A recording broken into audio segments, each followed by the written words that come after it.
नमस्कार मित्रों, शुभ नववर्ष।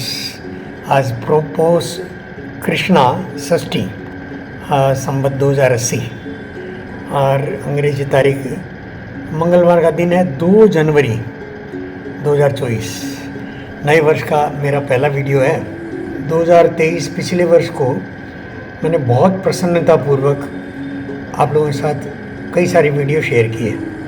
अब ये 2024 आया है तो मैं अपने आसपास दोनों तरह की नेगेटिव और पॉजिटिव घटनाएं जो मेरे भीतर व्यक्तिगत स्तर पर और फिर मेरी सोसाइटी, फिर कोलकाता और फिर पूरे विश्व तक उसका व्याप देखता हूँ। जैसे जापान में अभी बहुत बड़ा भूकंप आया है और हज़ारों लोगों की जान गई है, सैकड़ों लोगों की तो गई ही है। और उस भूकंप से निकलने में जापान को अपनी सारी शक्तियां लगानी पड़ रही है, जबकि भारत ने ऐसे कई भूकंप 2023 में ही और भूकंप, अतिवृष्टि, अनावृष्टि, ये सारी प्राकृतिक विपदाओं को देखा है, झेला है और बहुत बिना किसी हुड़दंग के, बिना अपने आम आदमी का जीवन है उसको दुष्प्रभावित किए, बिना दुष्प्रभावित किए, बिना छेड़े ने सभी का सामना किया है। इस दौरान हमारी जो एजेंसीज़ है उनका काम, एजेंसीज़ मतलब जो उसी काम के लिए तय है, उनका काम बहुत रिमार्केबल चला। कई तो मैंने शेयर भी किए। और सिर्फ प्राकृतिक आपदाओं को ही नहीं बल्कि मानव निर्मित आपदाएं और मानव निर्मित गैरकानूनी जो काम है मानव द्वारा किए जा रहे हैं, उन पर भी अनेक छापे हमारे ईडी ने, हमारे इन्हीं संस्थाओं ने जिन पर ये जिम्मेदारी है आर्थिक संतुलन बनाए रखने की या आर्थिक शुचिता बनाए रखने की, उन्होंने बहुत बड़े बड़े करोड़ों की संपत्ति, रिकॉर्ड में नहीं है ऐसी संपत्तियां और पैसा खूब जमा किया। कई कई जगह तो पैसा गिनने में ही और 7-8 दिन लग गए। इसी तरह पिछले 2 वर्षों से अभी तक विश्व स्तर पर रूस यूक्रेन वार चल ही रहा है और हमास इजराइल का युद्ध, जो सब ने सोचा था कि इजराइल के लिए एक 7 दिन की बात है, लेकिन तब भी मैंने आपसे कहा था, निवेदन किया था कि नहीं, ये 7-8 दिन का किस्सा नहीं है, क्योंकि इसमें मुस्लिम कंट्रीज़ शामिल हो रहे हैं। अब मुस्लिम कंट्रीज़ का जो रोल है वो भी बड़ा मिक्स सा दिखा बीच बीच में। सऊदी का रोल जो है वो इजराइल के पक्ष में दिखा, बाकी मुस्लिम देशों का फ़िलिस्तीन के पक्ष में। फ़िलिस्तीन माने मुसलमान, और फ़िलिस्तीन के अंदर ही बना हुआ इजराइल एक छोटा सा देश, जिसमें से जो उपद्रवी खड़े हुए।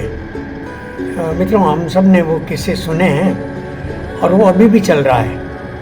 और मैं तब से देख ये रहा हूँ कि हम सब एक तीसरे विश्व युद्ध के बीच में खड़े हैं। भारत के इसलिए चुनौती स्वरूप न सिर्फ पाकिस्तान बल्कि चाइना भी वो लगा हुआ है। तो हम सब तीसरे विश्व युद्ध के बीच में, और हमारे सारे ये वीडियो बनना या और जो व्यापार है, बिजनेस है, वो सब चल रहा है। मित्रों देखिए, आप भी देख पाते होंगे, कोई इसके लिए अलग से कोई चश्मा लेने की ज़रूरत नहीं है, चाहेंगे तो दिख जाएगा।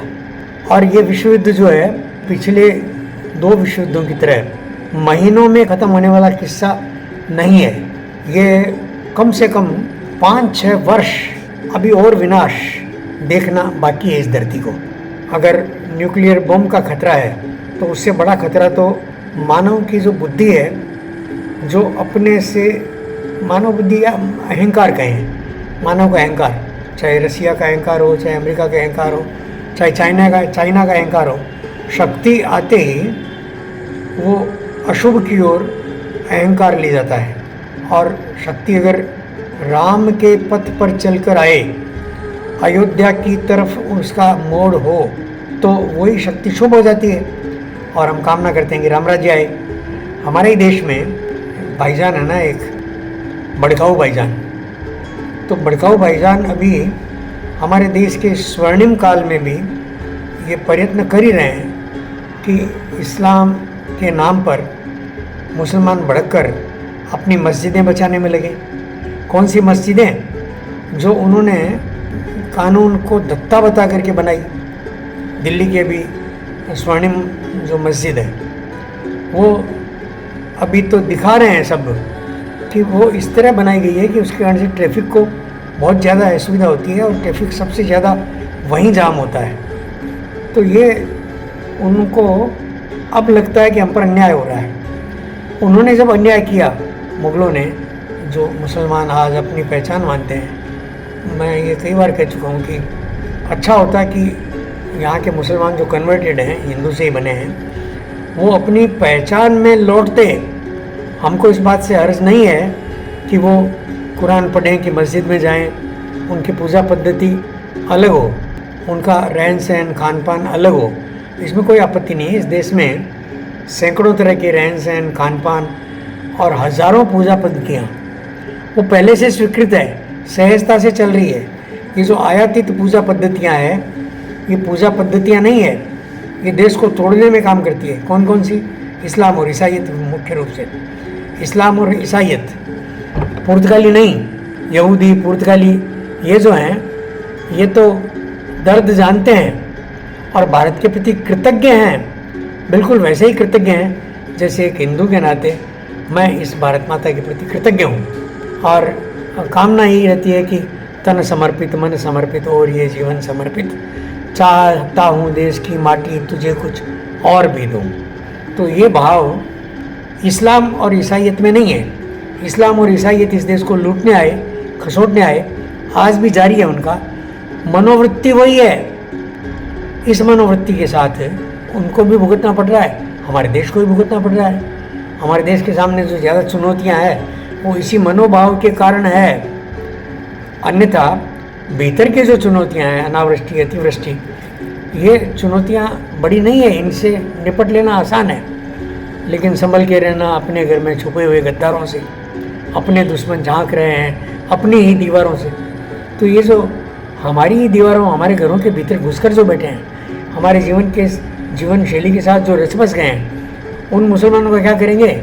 और मुस्लिम अपनी वृत्ति में है और भड़काऊ भाईजान ये उस वृत्ति को उभार रहे हैं। और नहीं तो सीधी सी बात है भाई, तुमने जाति की हमारे मंदिरों को तोड़कर मस्जिदें बनाई, लौटा दो। 3000 से ज़्यादा नहीं है जो प्रमुख हैं, प्रमुख स्थान 3000 से ज़्यादा नहीं है। ऐसे तो 30,000 तुमने तोड़े हैं, 30,000। हम तो सिर्फ 3000 की मांग कर रहे हैं, पहले 3। और ये 3000 की संख्या तो अब इसलिए बढ़ रही है कि तुम्हारे तेवर देख करके को लगता है कि अरे यार ये तो रास्ते पर आने ही वाले नहीं हैं। इस कारण से 3000 तक की ये मांग चल रही है। अभी संभल करके अगर सही रास्ते आ पाते हों मुस्लिम और ईसाई बंधु, तो भारत को कोई दिक्कत नहीं है। भारत तो पूरी दुनिया को वसुधैव कुटुंबकम मानता है और सर्वे भवन्तु सुखिनः इसकी कामना करता है।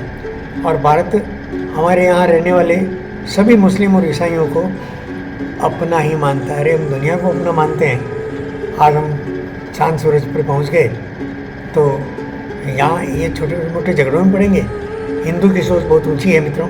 मैं इसी बात पर अभी विराम लूँगा और एक वीडियो जो भारत की यात्राएं, अंतरिक्ष यात्राएं 23 और अब 24 पिछले वर्ष से जो शुरू हुई, नए वर्ष में भी जो नए नए झंडे गाड़ रहे हैं उसकी चर्चा करूँगा। नमस्कार।